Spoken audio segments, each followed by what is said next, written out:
American. A long time ago.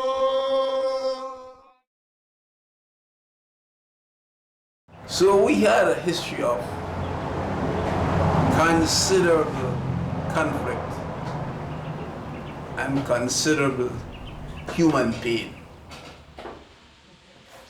Again, it ended with the Caribs jumping off a cliff called the Mondes Hotels, having been pursued by the French, and they preferred, it was a suicide, than to die at the hands of the invading French. There is a myth that the last of the Amerindians jumped over the cliff in Hotels and that ended that. That is far from the truth. Those people, after the last Indian massacre, the rest of them escaped to the hills over St. Mark's in particular, but all over Grenada in the hills.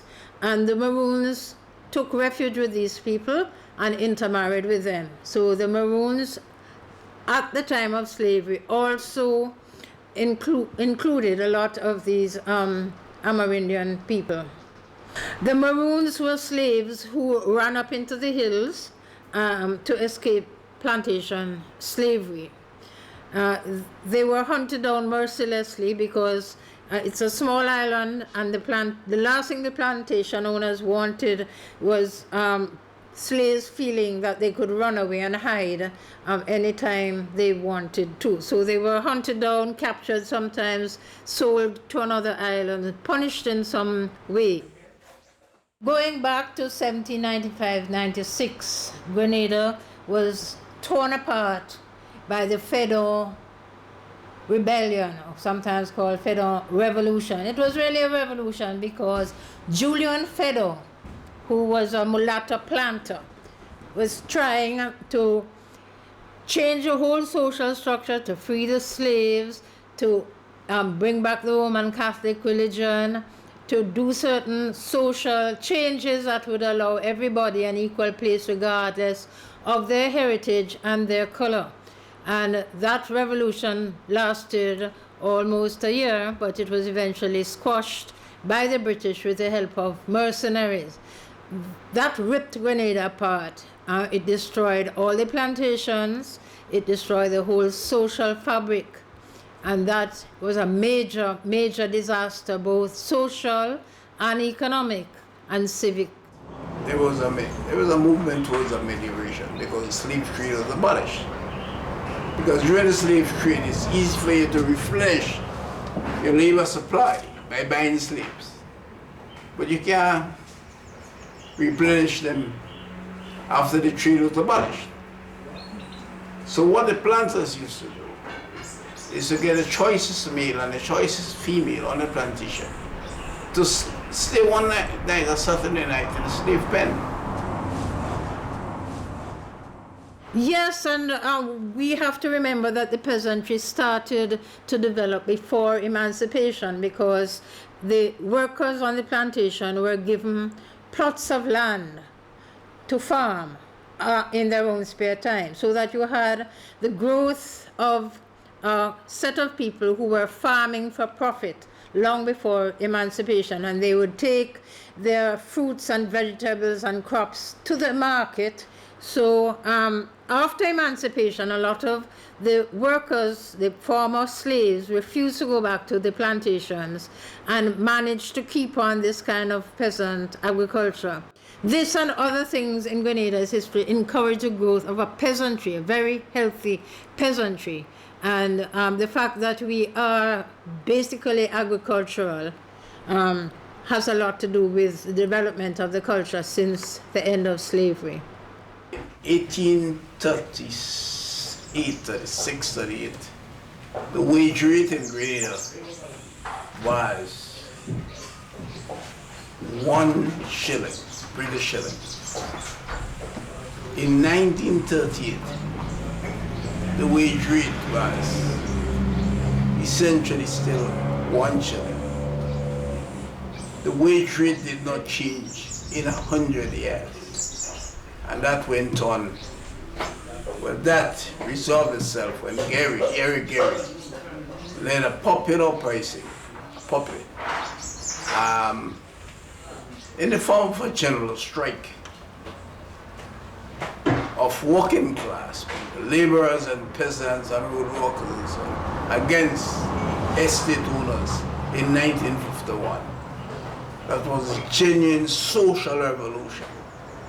Because there was no one in Grenada who mobilized the working class on the estates and the roads against the planter class until Gary came along.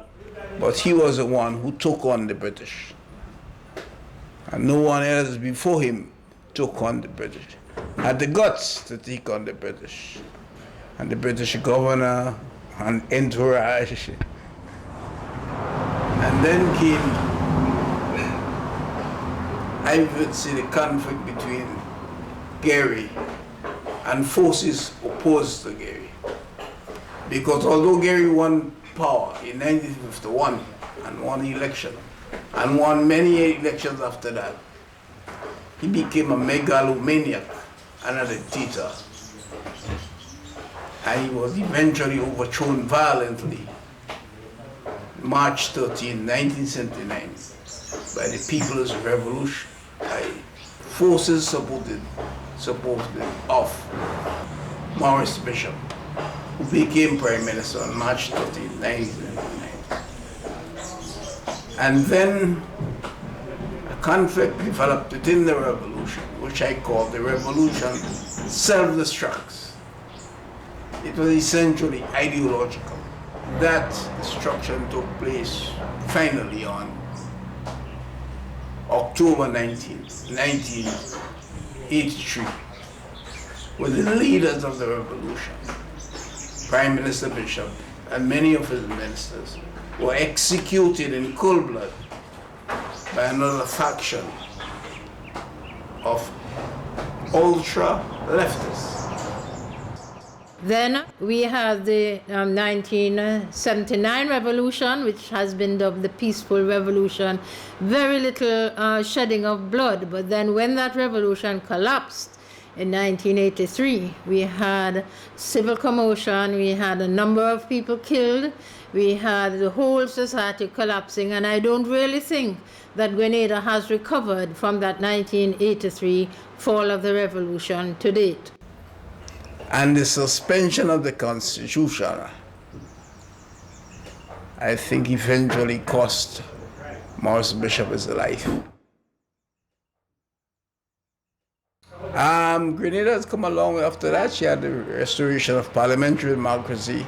But you see, parliamentary democracy without avenues for popular decision-making and popular involvement in decision-making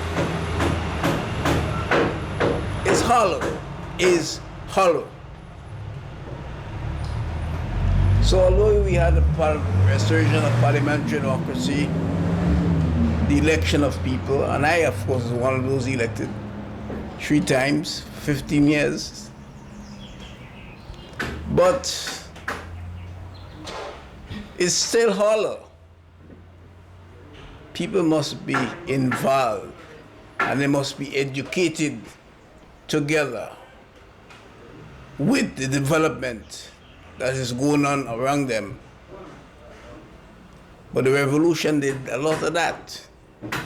Ongoing popular education on things that matter to people in their life.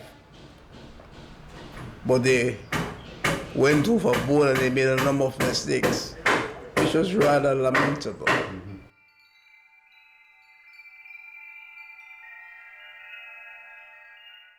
The most serious form of government that Grenada experienced was during the revolution. And the revolution, minus the mistakes it made with detaining people and all these people's laws and all, would have been the best thing for Grenada. But that's utopia.